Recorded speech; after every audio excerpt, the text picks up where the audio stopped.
Hi everyone, my name is Arturo. I'm from Mexico. I'm a Graph developer advocate. Here is the presentation if you need. Today I'm going to talk about how to make a simple subgraph. I think it's really fast, but I'm going to talk about some different patterns in the smart contract. That is a factory pattern or proxy contracts, and how you can index it. Okay, what is the graph? The graph is basically a tool that helps us to get data in an ordered way from the blockchain, right? From our smart contract events. If our smart contract doesn't have events, we can index it. It's basically that. The graph makes in an easy way get through queries this data that before was really difficult. Okay, how graph works. And we have a dApp that our users make some transactions. That is this line. And the smart contracts emit events when we put some events there. And the graph nodes is listen these smart contracts, listen these events to catch and store in a database basically. They made mappings, and we can make some queries to get this data through the GraphQL API. We write some queries. I will show you how to do that.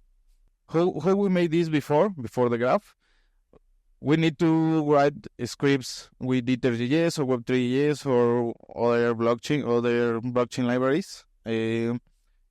Or so we try to use APIs, but because the blockchain has some properties like finality, chain reorgs, on-call blocks, this complicated process because you need to check again and after that filter your data, indexing, ordering, and make some really slow process, right? So this was simplified by the graph.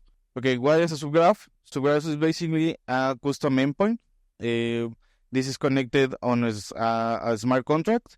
That is, when the smart contract transmits some events, some people make some transaction, and this emits events. The graph nodes is catching these events and indexing and put in a database in order, and confirm it for our data or for our application that we can use this data in an easy way.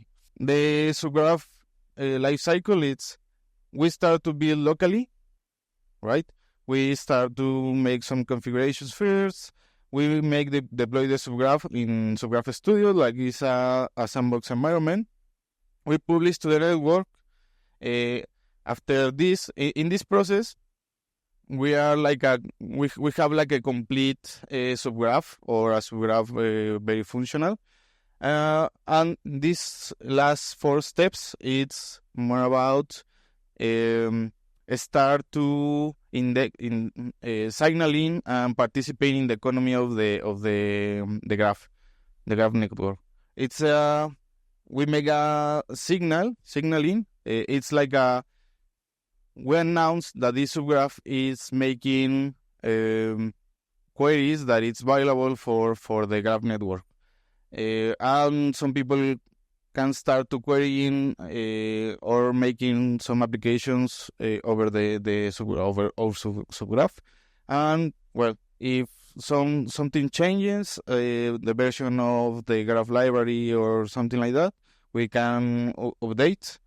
Or if the smart contracts change, because sometimes some applications update the smart contracts and change the directions or the events or something like that, we can deprecate too. Use case for subgraphs, it's basically I use the Subgraph when we want to get info about any event that happens on chain. It's about who has a Bored Ape club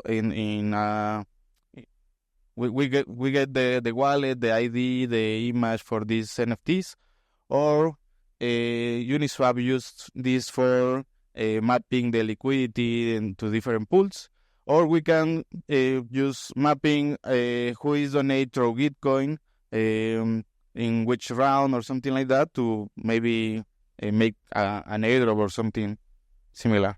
Here's an example. If you are not developer, you can use these first tools that is subgraphs.messari.io or dApp. Right? You make a dashboard, put in the address and your API key from the Graph Explorer, and start to indexing through these tools. Or we can use a front end or a back end. Is the subgraphs are language agnostic. We can use JavaScript, Python, Rust, or wherever we want. This is an example of basic implementation for subgraphing in the front end. Is the Lido indexer.